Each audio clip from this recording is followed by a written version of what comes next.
If you've ever emailed a lawyer and never heard back, this video is for you. Hi, I'm John McConnell, a business trial lawyer in Austin, Texas. In 20 years of practice, I've seen every kind of message you can imagine from people looking for a lawyer. And over time, I've realized most of them fall into a few familiar patterns. Certain types of people who make it really hard for an attorney to say yes. So today, I'm going to introduce you to 5 kinds of people who struggle to hire a lawyer and how not to be one of them. First up, the tight-lipped. The tight-lipped sends a message that says something like, "I have a civil case, please call me." That's it. No context, no details, no clue what the issue is. Attorneys get a lot of messages like that, and we usually don't have time to follow up just to figure out what it's about. Instead, give a quick summary. What kind of dispute, how much is at stake, and who is involved? For example, I own an engineering company, and a former employee is violating his non-compete agreement. Or, I invested $100,000 in a startup that looks like a scam. I want to recover my money.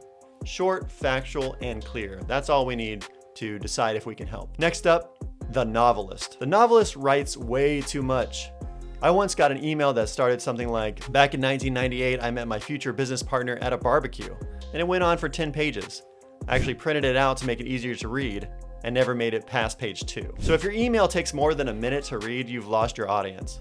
Keep to a couple short paragraphs. Save the documents and the lengthy backstory for the consultation with the attorney. Now, the conspiracy theorist. The conspiracy theorist is convinced that government agencies, ex-employees, or secret groups are behind all their legal problems. I've seen emails saying, "The CIA has been monitoring my phone because of this lawsuit." Even if that's true, you're not going to get a call back.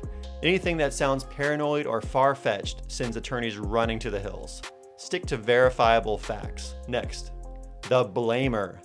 The blamer's message usually starts with, "The judge was unfair," or "My last attorney ruined my case." Even if that's partially true, starting with a blanket blame makes it sound like you're focused on the past instead of a solution, and you have unreal expectations.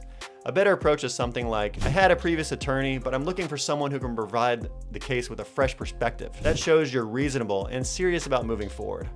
And finally, the salesman. The salesman insists they've got a slam dunk case worth tens of millions of dollars. If every slam dunk case I heard about were real, I'd be retired on a beach somewhere. When you oversell your case, attorneys immediately start looking for what's missing.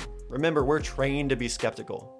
So be honest about what happened, realistic about your expectations, and we'll take you more seriously. So if you want to find the right attorney, don't be the tight-lipped, the novelist, the conspiracy theorist, the blamer, or the salesman. Instead, be clear, concise, and credible. Here's what a good message sounds like. "My business partner withdrew $75,000 from our company account without authorization. I'd like to know my options." That's the kind of message that cuts through all the noise and gets a lawyer's attention. I'm John McConnell, business trial lawyer in Austin, Texas. If you found this helpful, hit subscribe and good luck finding the right lawyer for your case.